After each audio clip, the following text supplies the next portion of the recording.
सोने की चिड़िया कहलाने वाला भारत आखिर चंद अंग्रेजों का गुलाम कैसे बन गया। बात है मुगल बादशाह फर्रुखशियर के गलत फैसलों की वजह से भारत 200 सालों तक गुलाम रहा।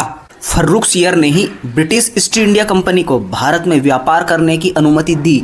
इतिहास के पन्नों में 415 साल पहले 11 अप्रैल के दिन ही ऐसी घटना घटी थी जिसकी बदौलत भारत गुलामी की जंजीरों में जकड़ गया।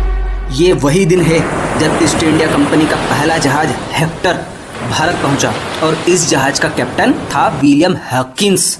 ये वही हॉकिंस था जिसने 5 साल तक मुगलों की गुलामी की और भीतर ही भीतर भारत की जड़ें खोदता रहा।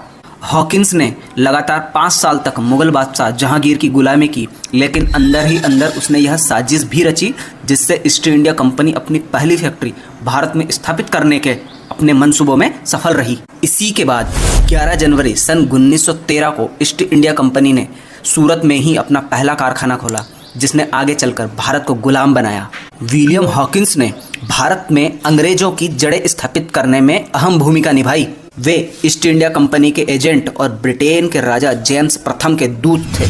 थॉमस रो 1615 में मुगल सम्राट जहांगीर के दरबार में भारत आए थे। उन्होंने सम्राट जहांगीर से मुलाकात की और भारत में व्यापार करने की अनुमति मांगी। अरे जरा रुकिए, यहाँ ध्यान देने योग्य बात यह है कि थॉमस रो ने जहांगीर से भारत में कंपनी की सेना लाने की अनुमति नहीं मांगी थी, बल्कि उन्होंने व्यापार करने की अनुमति मांगी थी।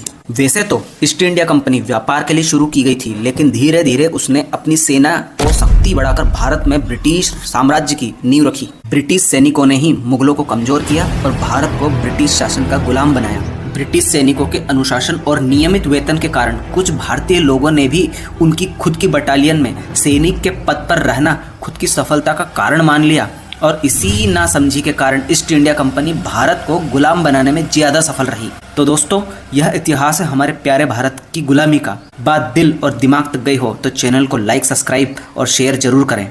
मिलते हैं एक नई बात के साथ। धन्यवाद।